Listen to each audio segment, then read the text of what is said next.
Falemos de um assunto que também me instiga. Olha só, você tem uma relação que me parece bastante forte com a América Latina. Você já dançou na Europa, como na semana passada você nos falou aqui. A gente vai colocar aqui as cidades, ok? E você também tem uma relação, não é só pessoal, é profissional também, com uma rede sul-americana de dança, é isso? Sim, sim. O que existe aqui na América do Sul, às vezes tem o fenômeno das redes sociais, né, tem acontecido em vários meios, em vários locais. Então, aqui na América do Sul, já há 10 anos, existe uma coisa que chama Rede Sul-Americana de Dança. Inclusive, ele hoje é um site, mas também é uma comunidade social, assim como o Facebook, como o Orkut, só que só das pessoas da dança. Então você entra, você se cadastra, então você fica conhecendo todas as pessoas. Então, no Brasil já foram feitos vários encontros também, em outros países como Uruguai e Argentina, né? Então, por conta de ter esse contato com a Rede Sul-Americana de Dança, eu tenho dançado muito na América do Sul, mas inclusive já trouxe pessoas de outros países também para dançar aqui em Uberlândia. É verdade. No Círculo Dança eu trouxe o Romeo Nieves, o ano retrasado, que é um criador caraquenho da Venezuela, ele veio se apresentar aqui. E em cima dessa circulação que eu tenho feito pela América do Sul, eu estabeleci uma outra coisa, que é um projeto de circulação. Então, em 2008, teve uma pessoa de Caracas aqui, eu voltei para a Venezuela, teve uma pessoa do interior de São Paulo, em Assunção, no Paraguai, e uma pessoa da Argentina em Ipatinga, Minas Gerais. Então, os contatos que eu tenho feito pelos festivais na América do Sul, eu tenho tentado estabelecer uma rede mais intensa, de contato mais intenso, na verdade, porque eu acho que a grande questão é essa, não é só o fato de ir no local, mas o que você consegue absorver disso, entendeu? Como é que você consegue reconhecer os criadores desses locais, ao mesmo tempo, quem são as pessoas desses locais que têm potencial de produtor local, que faz muita diferença. Por exemplo, na Rede Sul-Americana de Dança, a gente tem muito bailarino, professor e intérprete, mas a gente tem uma defasagem muito grande de produtores. Quer dizer, você tem um monte de gente que tem muitas ideias, mas na hora de estabelecer esse contato, fazer acontecer, a gente ainda tem um problema muito grande. Isso, a gente tem que resolver essa questão. Outra coisa, Laca, que também eu fiquei pensando aqui. Você dançou na Europa, você tem, né, toda essa relação aí, né, com a América Latina, e nos Estados Unidos, você tem vontade, assim, você tem um sonho dourado com os Estados Unidos de querer estudar, dançar lá, ou está posto? Quando tiver que vir, vem, se não vem? Então, eu quero ir para todo lugar, sabe, assim, por exemplo, eu dancei na Costa Rica em 2008, assim, que foi fantástico ter ido para Costa Rica, porque não é um local que geralmente as pessoas vão muito. Eu dancei na Suécia, numa cidadezinha perto da Dinamarca, que se chama Malmo, sabe, assim, foi fantástico ter ido. Eu lembro que o avião desceu na Dinamarca, eu não entendia por que meu avião descia na Dinamarca, mas atravessei uma ponte que é a maior ponte do mundo, sabe, assim, com metrô e tudo, é fantástico o local. Então eu não tenho muito essa coisa do sonho dourado de ir para a Europa ou para os Estados Unidos, eu quero estar em todos os locais. É fantástico poder dançar em La Paz, mas é fantástico também dançar em Barcelona, né?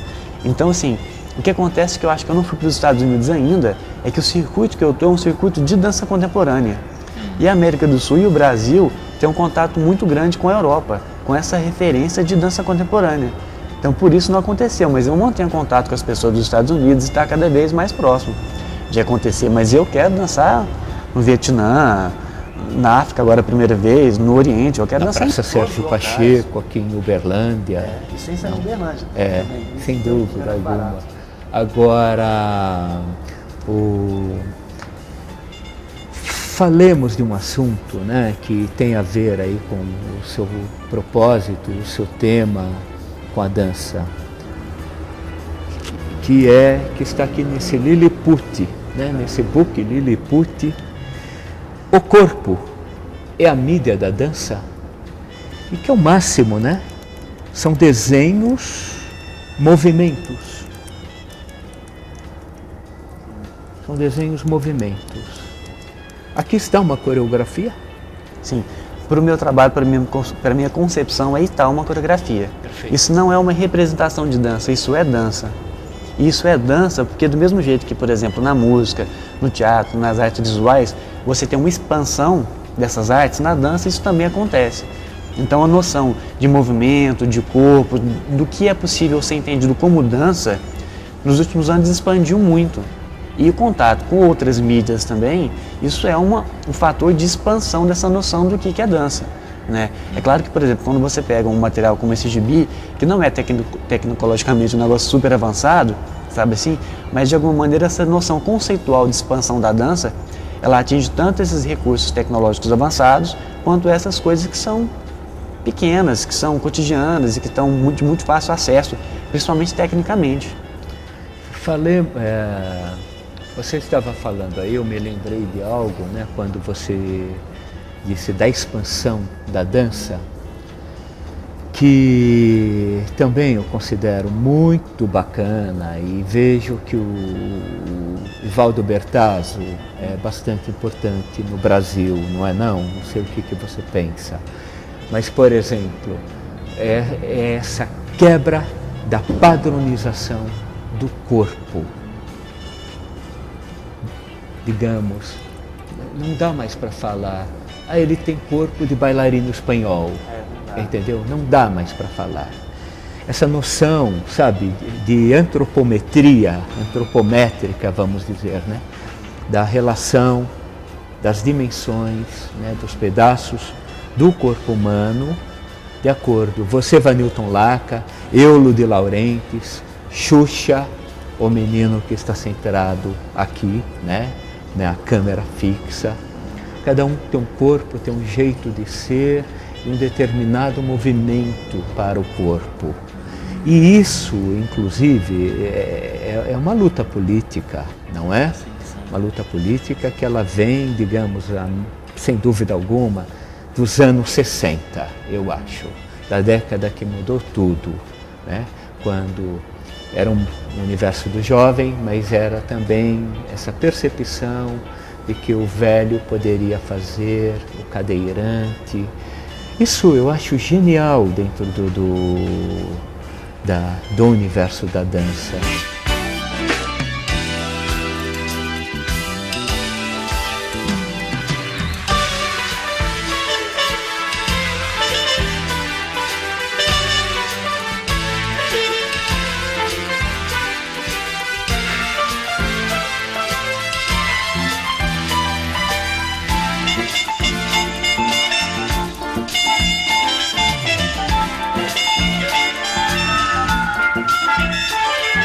Complemente alguma coisa. O grande lance é que eu falei antes, assim, que é justamente da expansão da própria concepção de dança, né, da própria noção. Isso acabou que incorporou todos esses corpos. A grande ideia é justamente conseguir incorporar isso, porque antes você tinha um padrão. Dança cênica era balé clássico, e ponto final. Quer dizer, então, desde a Isadora Duncan, você vê um movimento crescente dessa quebra, né? Então você tem uma incorporação de técnicas que não são técnicas criadas para a cena, como técnicas do esporte e técnicas cotidianas. Ao mesmo tempo você tem essa incorporação desse corpo propriamente dito cotidiano e de outros corpos que estão totalmente fora desse padrão que tinha a ver com essa dança oficial. Então hoje o grande barato eu acho que é isso, todo mundo pode fazer dança, porque acho que passa muito mais pela concepção de dança que o sujeito tem do que necessariamente pelo padrão que ele conseguiu atingir. Né? Okay. Então você pode, por exemplo, começar na sua casa, desenvolver um trabalho, começar a ler, começar a desenvolver padrões corporais e você pode chegar numa concepção muito elaborada. Sabe assim, isso é totalmente possível hoje, porque você tem uma sociedade, uma comunidade que aceita e incorpora isso. Porque não adianta também, claro, só você querer fazer, você tem que ter um contexto que você vai dialogar. Certo. Né? Então eu acho que o grande barato é isso, então você tem uma explosão desse padrão de dança quadradinho. Então todo mundo pode fazer dança e passa muito mais pela metodologia de criação, e não simplesmente pelo domínio técnico. Verdade. E acima de tudo, o que eu acho mais bacana, né, é que enquanto cidade, arquitetura, design e dança, o papel da inclusão, não é? Dentro da sociedade, acima de tudo.